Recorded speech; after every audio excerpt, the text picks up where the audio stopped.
Fortune favors the prepared. Can be the best business person ever, best salesman, content creator, but if you don't have a handle on your finances, the business can't grow. So my name is Ade Omosanya, and I run a business in the UK. That's an accounting firm. That's called AO Accountants Limited. Why accounting? When I was young, my parents asked me what do I want to be when I'm older. My answer was that I wanted to be a firefighter. And my parents kind of forced me into the accounting path. Eventually, I started my accounting firm at the age of 21 or 22. The first client came on board after 2 years. And from there, we've been growing now, and we've got just under 100 clients now. My business partner now, he said to me, there's no point doing this, there's no money to be made.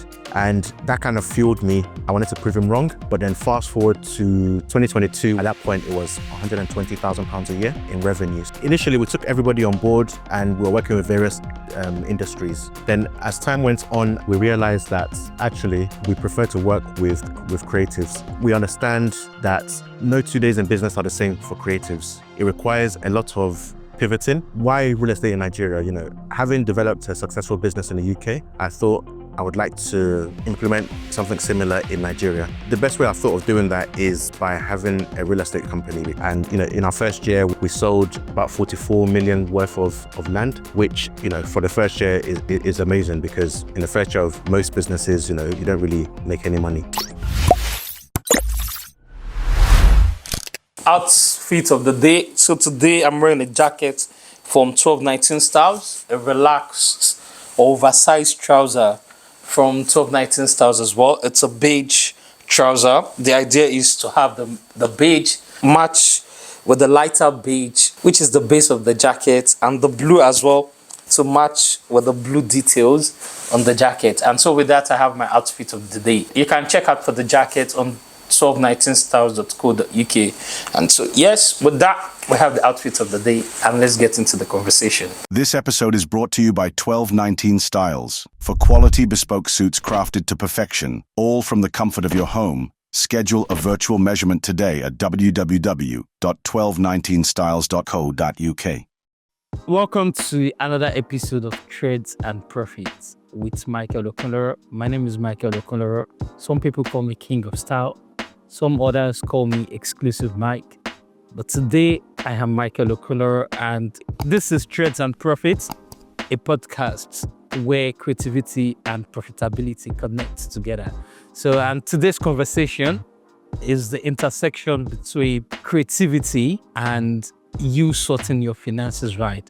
So I look forward to this conversation. So on that note, I would like to welcome and introduce my guest for today, Ade Omosanya. Thank you so much, Ade, for coming around, and I'm super happy that we're finally about to have one of the so many conversations we've been having about business, especially business in the United Kingdom, and you're building a business and ensuring that the numbers are right. So thank you for coming, and I'm happy we're having it on camera this time around, so that a larger audience can as well learn from your own wealth of knowledge. Yeah. So thank you. To start with, do you mind introducing yourself? And of course, yeah. So thank you for the introduction. So my name is Ade Omosanya. My full name is Ade Omosanya. And I was born in Nigeria. I came to the UK when I was quite young, so I've been in the UK for a very long time. I'm married with one son, and I run a business in the UK. That's an accounting firm, so that's called AO Accountants Limited, and we are chartered certified accountants. I also have a business in Lagos, Nigeria, called Crown Crest Investments Limited, and that's a real estate business. So we're buying land, selling land, and developing estates in Nigeria. Oh, okay. Yeah. Thank you for coming. But let's start from the beginning, from the business. Okay. You're a chartered accountant. Correct. Yeah. Why accounting? Okay, that's a good question, because when I was young, maybe about 10 years old, my parents asked me, what do I want to be when I'm older? As a lot of our parents ask us when we're young. So when my mom asked me at 10 years old, my answer was that I wanted to be a firefighter. So that was my first answer when I was young, to be a firefighter. And the response I was met with wasn't very promising. So that dream quickly fizzled out. So then my parents kind of forced me into the accounting path. I didn't know what accounting was. I didn't know, what use it was until I started getting older and understanding. So I eventually did accounting in college, and I was so bad at it that I think one of my lecturers then gave up on me. He said, this thing, it doesn't seem to be your style. But having gone through that, I took it as a degree. So I went to the University of Bedfordshire in the UK, and I did accounting and finance, and actually got a 2.1 degree. But that took a lot of dedication because, accounting wasn't something that was natural to me, but it took dedication and always, wanting to learn new things that enabled me to get that grade at the end of my degree at university. I got my degree, and then after that, I took on my professional exams with the ACCA. So there's many accounting bodies in the UK. So the ACCA is one of them. ACCA stands for Association of Chartered Certified Accountants. And it's a very difficult course, I won't lie, it's very difficult, and it takes on average 3 or 4 years to complete that professional course. And the pass rates are quite low. So I was lucky enough to actually pass those exams first time. So I completed everything within 3 years. So fast forward to that, when that was finished, I then thought to myself, okay, how can I go the extra mile? And then, while I was studying, I kept having images in my head that one day I'll have my own accounting firm and it'll be called Omosanya and Co. Accountants. But eventually I started my accounting firm at the age of 21 or 22. So I was quite young, but I started it early, and luckily enough, the first client came on board after 2 years. And from there, we've been growing now, and we've got just under 100 clients now. I'm grateful for this position that I'm in. Yeah, that's it. Inspiring. But before we move for that, let's take it back to the story you just shared now. Okay. Why when you were 10 that they asked you what you wanted to be, why firefighter? Why? what made you? It's a good question. And I think at the age of 10, you're still quite young and naive. So to be asked such an important question and, a life-defining question, I think it was a lot of pressure at that point. So for me to answer firefighter, I think I might have seen it in some movies or on television or something. And I admired them, how they, how the alarm gets rang and then they all jump down, then put on their suits and everything and go and save the day. So, same way as firefighter saved the day, I also saved the day in terms of coming to, finances and numbers and stuff for business owners. So similar kind of thing, but very different. I was so great to get there that you're no more saving, you're not just saving people anymore. Yeah. You're now transferring that same skills and passion to save businesses. Exactly. Yeah. Now, so and your own style of accounting is accounting that it is specified for, or we'll say bespoke for, because it's a fashion show, so let's use the fashion terms. Okay. So we'll say it's an accounting that is bespoke for creatives.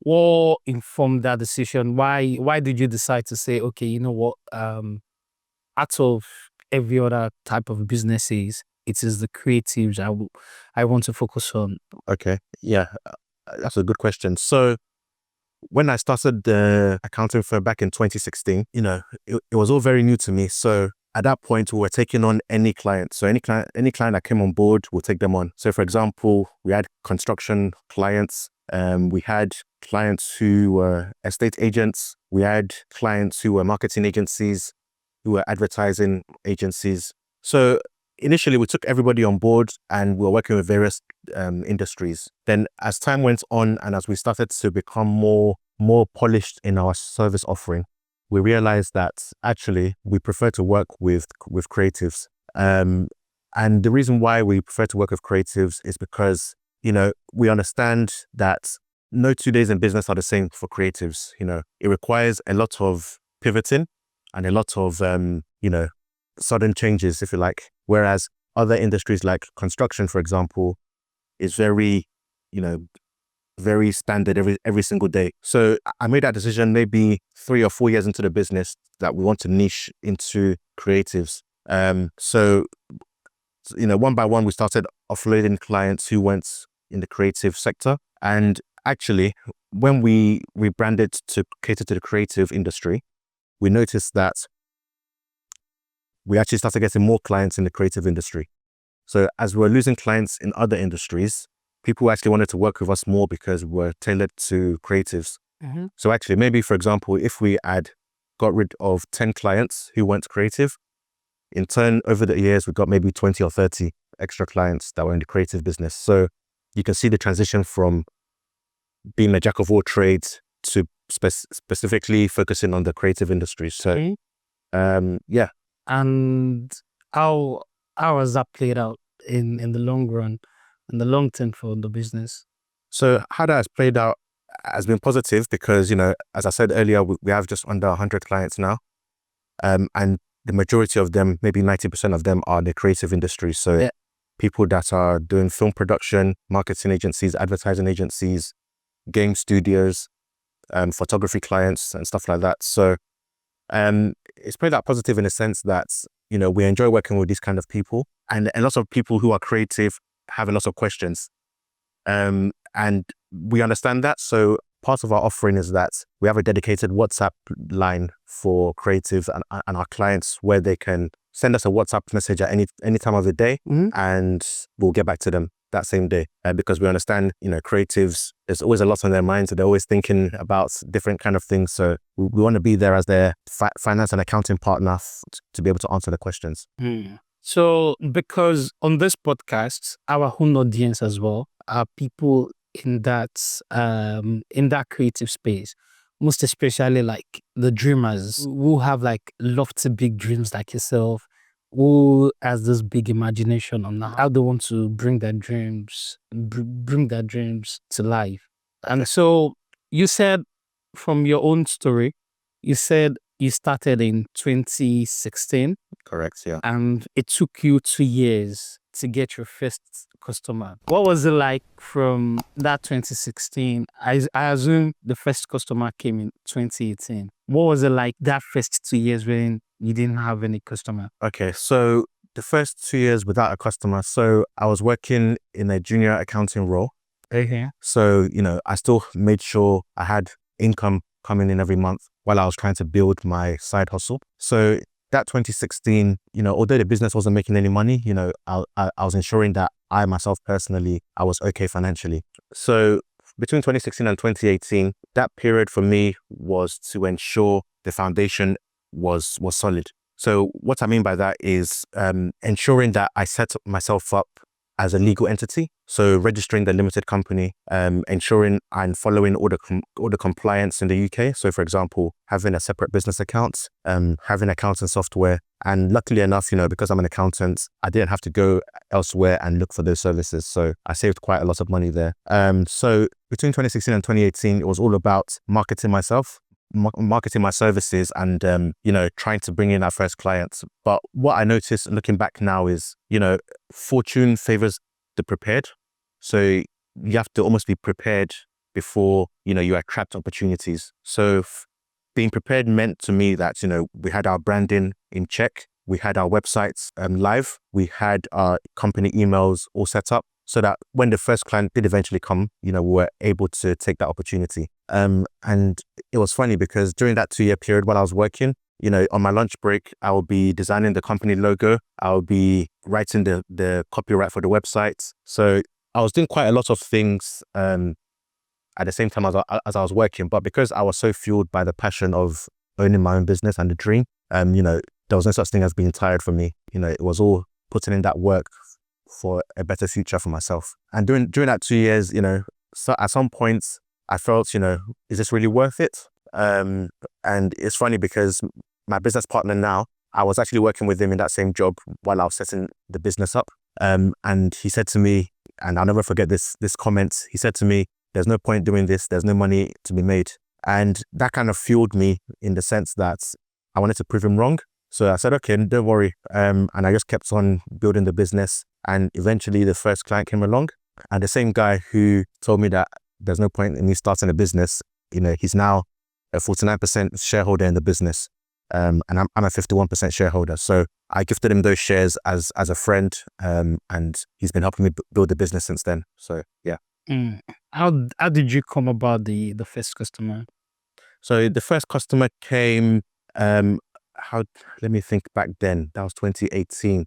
I think it was a random email. So I found our website on Google, and then they just randomly sent us an email to say, oh, I need this service and that service. And it's funny enough because that first client was actually an artist. So, well, not an artist, but he bought art and sold art. Okay. So again, within the creative industry. So when he came along, he came to us and told us, I need my company account sorted out. And when we looked deeper into it, we noticed that actually this guy, he sets up the limited company, but he wasn't aware of what was required to keep that company going. So actually he had maybe 2 or 3 years of overdue accounts. So on Company's House, if you typed in his company name, you'll see it says accounts are overdue for submission. So, and that will later tie into our discussion later on the kind of mistakes that creatives make. So 2 years, the first customer, and after the first customer, what would you say worked out for you to go from like 1 to 100 within under a decade? Yeah. So I think one of the most important things is to have clear and efficient working systems. So when we had that first client, we were still naive in the sense that we didn't have the correct system set up. So we're doing a lot of things manually, and that was also to save cost. So we did a lot of things manually, which for us at that time was fine because we only had one customer then. But in order to scale as a business, you need to have efficient systems, things that work even if you're not there. So when we took on the first clients, we noticed that a lot of our clients were coming in via word of mouth. So that first client spoke to his friend who came on board. That person spoke to somebody else. And actually, in the 10 years of business that we've been doing, I would say 80%, 85% of our customers have come through word of mouth. And the rest of them maybe through our website or Google or something like that. So a lot of it was word of mouth. And as the business was growing, we ensured we had the correct systems in place, things that would allow us to automate our time, things that would allow us to, spend 1 hour on something rather than spending 5 hours. So as customers kept coming in, our efficient systems were running, and it meant that we could take on a lot more clients, but not being overwhelmed by it as well. So a lot of it was understanding what systems we needed and establishing those systems. And yeah, that was it. So for example, a system that I would say is we took on cloud accounting software. So rather than doing things on Excel or, manually, we partnered with QuickBooks Online, and we bought maybe, I think at that point it was 10 licenses for £10 a month, I think it was. So each license was £1. So it was a deal that they were doing there. And so we took on that license, and it meant that any client that came on board, we would automatically put them on one of those licenses. So it was easy in that sense to start growing from there. Interesting. And 10 years later, wait, not 10 years, 9 years later, yeah, what was the number like from from 2016? When you say number, like the business on the business side, what was the numbers? What has the numbers been like? Oh, okay. In terms of revenue? Yeah. Okay. So when 2016 obviously 0, 2017 0, 2018 I think it was 2K for the year. But then fast forward to 2022, when 2025, yeah. So 2022 was actually one of our highest years since incorporation, and at that point it was £120,000 a year in revenue. So and all of this was while I was still working. So it was more of a side hustle than a full-time thing. So while I was getting my, annual salary at my workplace, this was a way that I could save up and get some extra money for, buying my house, getting married, and also, starting my own family. So, 120K, and around now we're operating at around £150,000 a year. And that's just, testament to all our our great clients and people who trust us to handle their finances. So from 0 to 150, what will you say has helped you get there that you feel a lot of business owners are neglecting from the number side? Because I know you have access to a lot of businesses accounts. So what will be that one thing you feel they are neglecting that could help them get to their goal soon? Okay. So before I talk about that, I think one of the most important things for anybody starting a business is, to have the correct mindset. And by correct mindset, what I mean is that, when I started my business, it wasn't about money. I didn't really care about the money. For me, it was more of having my own business and being able to help others. Mm-hmm. And, when I started a business, I recall having daydreams sometimes of receiving 10 emails a day and replying to those emails and, helping people out and staying up late to reply to business owners. So for me, it was more about helping people and being busy in the sense that I was helping business owners. I was sort of their go-to person for anything financial. So the revenue and the money coming from that is just a byproduct. Mm-hmm. I didn't start the business because I wanted to make as much money as I could. So I think it's all about the mindset. Had I had the wrong mindset, I may not be where I am today, for example. So to get onto what I think a lot of business owners neglect when they start a business is the most important thing I think they neglect is the finances. So what I mean by that is, you can be the best business person ever. You could be the best salesman, the best, content creator. But if you don't have a handle on your finances, the business can't grow. I feel, the finances of a business are, is the heart of the business. And by business owners understanding how that operates, it then allows them to make key strategic decisions, which allows them to grow as a business. So, I've come across people who are one of the smartest business people I've ever met. But when it comes to the finances, they have no clue. So, for example, they could win a contract for £50,000, but they quickly burn through that £50,000 without understanding, their profits, or, how much they should spend this month, how much they should not spend the next month. So a lot of it is understanding your numbers, understanding the profit you're making, understanding your income, your expenses. And the key thing in business, as they say, cash is king. So you need to understand your cash flow as a business owner. How much money you have today, how much money you're going to have in 12 months time. So at least then you can plan ahead to see if the business, can survive 12 months. So I feel that's a thing a lot of business owners, especially in the creative industry, they neglect, which, I don't blame them, because they're not accountants, they're not financial people. They're just focusing on their creative mind and, delivering the creative work that they do. But at the same time, they need to have a handle on their finances. And that's where, we assist those kind of, businesses with their finances. So interesting to hear to come by, because I think which is what separates business people with just like a business manager with a creative. I've been in that space before.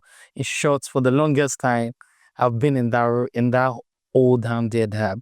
It is more of like the art you're creating that you want to put out to the world. Exactly. And you're not paying attention on how the numbers are going. Exactly. So far, your art is good. It resonates well with people, and people come for your art exhibition. Yeah. Everybody says it is nice, it is cool. They all go home, everybody's happy going home. You're happy, but you then check your account balance and you see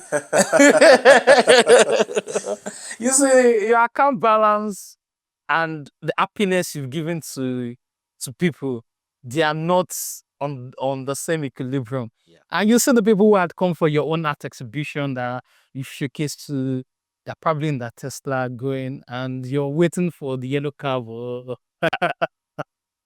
the black cab to take you back home, and you just keep on struggling, hoping that one day you break out and you just break even. Do you think that mindset is sustainable? To be honest, as an accountant, I don't think that mindset is sustainable. there's only so much time you can, if you like, go with the vibes. But one day, you have to face reality, and reality is in the numbers of the business. Numbers don't lie. Numbers tell you exactly how the business is being run. People say numbers paints the picture of the business. For me, for example, I can look at a company's accounts and I can see a very clear story of how that business has been run from the start. That's just my skill. I'm not saying everybody has that sort of skill, but it's important for business owners to, if they don't have the skills themselves, they need to, bring somebody on board who has that skill.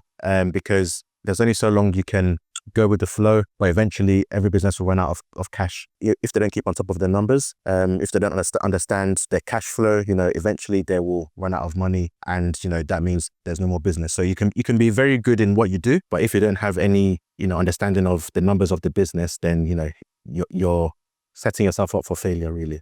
What's the first step to you getting your cash flow right? To you getting... Yeah, sure. So there's two options here, really. Option one is that the owner of the business themselves, perhaps take on a course, a very basic course in business finances, for example, because I'm sure, a business owner who's in a creative industry, it doesn't have time to go and take on a 3 or 4 year course in professional accounting. So maybe a very basic course online about cash flow, about business numbers, finances, and stuff like that. And then the second option is that they partner with an accountant who obviously is qualified and knows exactly what they're doing. So that accountant will then be, like a department within your business. And it's a very key department because that accountant can then communicate with you, how the numbers are looking, how much you made in profit this month, how much you made last month, what the future is looking like. So it's very important to explore one of those two options. Interesting. So for content creators who enjoy creating content for their own, who enjoy creating content, valuable content, and they are looking at making it a business, what's the first step to that in the UK? Okay, so when someone decides that they want to have their own company in the UK, the first thing they need to do is to come up with their business name, and they need to ensure that name hasn't been taken already. So that's a quick check online. You can check online to see if that name exists already. So once you come up with your name, the next step is to form the company. And you have two options really. It's not by force to form a limited company. You can also still operate as a sole trader. So sole trader and limited company are two very different things when it comes to business ownership in the UK. So a sole trader is seen as a self-employed person, whereas a limited company is a separate entity against the person who owns the company. For example, so taking myself, for example, I'm a separate person to my company. Although I own shares in a company, there's a lot of regulations that are very important to keep in mind when you have a limited company compared to being a sole trader. So, once you form the company, from there you open the business company. From there you open the company's business accounts with the bank.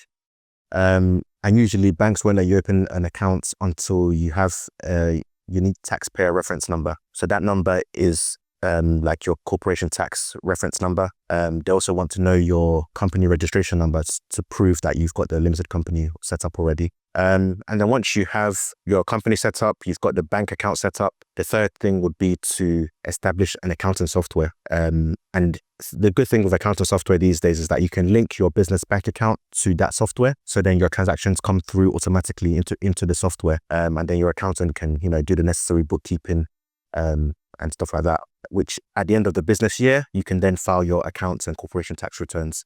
So yeah, in summary, that's how it works. What is the best option for a content creator? Which we advise them to go for, as a sole trader or as a limited company? There's pros and cons to each option, which I won't go into now because, it's very, very, very detailed. But in summary, as a content creator who wants to make a good amount of money, then the best option is to go as a limited company. It's to go as a limited. Yeah. And the reason for that is because limited companies offer, slightly less tax rates when it comes to, for example, paying yourself from the limited company. So, as a sole trader, the basic rate of income tax is 20%. But, if you were to take a dividend from your company, you're not going to pay up to 20% for those dividends. So I won't go too much into the numbers and the percentages and everything, but from a tax point of view, it's more efficient to be a limited company.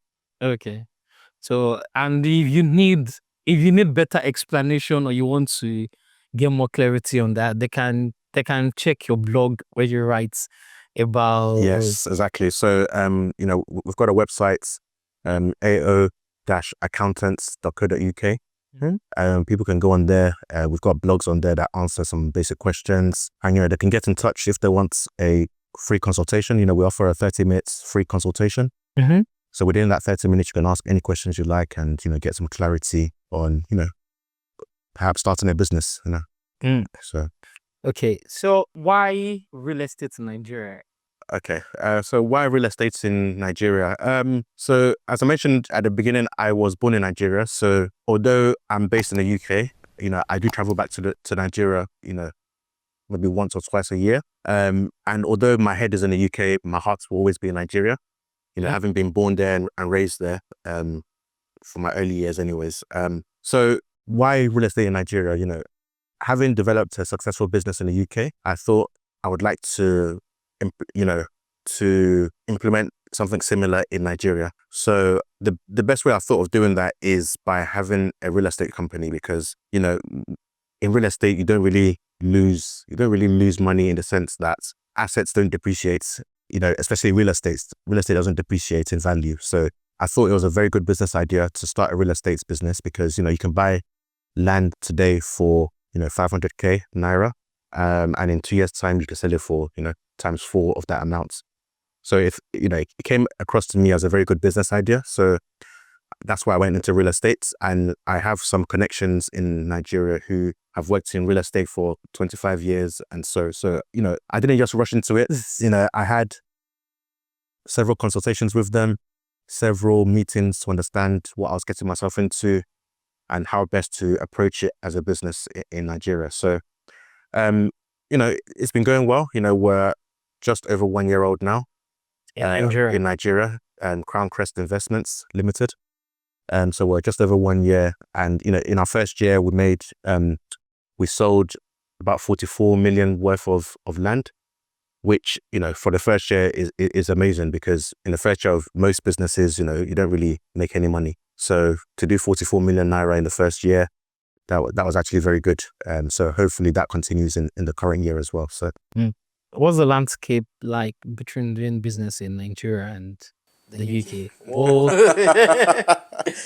Okay, I mean, to say it in the most professional way, there's more systems in place in the UK, I would say, in terms of business and how businesses operate, and how you sort of, grow the business. So, I tried to adopt the same principles that I did in the UK and apply it to Nigeria, which, it has worked to a certain limit. But, there are challenges in the sense that the target audience is quite limited in a sense of people who are able and capable to invest in land. Obviously the Nigerian economy isn't the same as the UK. So there's quite a lot of people who aren't in a position to invest in land. They've got more immediate priorities, to do with family, for example. So, having said that, we're still selling, which is good, but I would like a bigger volume of sales. But I feel that can only come with a better economy in Nigeria. So,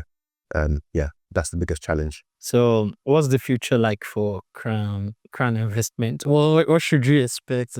So the future for Crown Crest Investments is that we buy products in more places. So at the moment, we've got 2 products in Ogun State, which is where I grew up. So Pearl Crest Estate 1 and Pearl Crest Estate 2. So those are the 2 products that we have. So Pearl Crest Estate 1 has nearly sold out. We've only got about 7 plots left.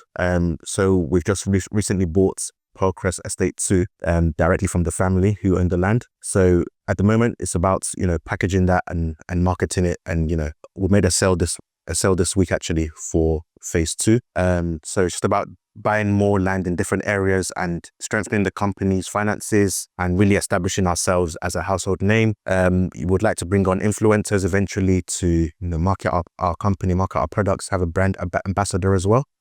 So the future is really exciting. But in order to get there, we need to ensure we're selling what we have at the moment, and we're keeping on top of our numbers, which I keep on top of every day, really. So yeah. And lastly, to round up, what does fashion means to you? What does fashion mean to me? I think fashion is a worldwide thing, but at the same time, it means different things to different people. So for me, fashion to me personally means dressing up in my kaftans, different colors, different styles, and going to different events in my kaftans. So and I know that might be different to other people. They might have different styles. Be it boot cut jeans or something like that, or boot cut trousers. But for me personally, it's about showing my personality through my kaftans and the styling, the colors, and everything like that. Oh, okay. Yep. Thank you so much. It's been a wonderful conversation so far. And so, guys, you can please check out their website, their Instagram page.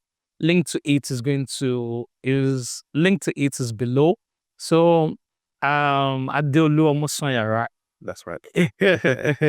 It's been nice having you on this show, and thank you so much for your time. Yeah, thank you so much for hosting me. Thank you.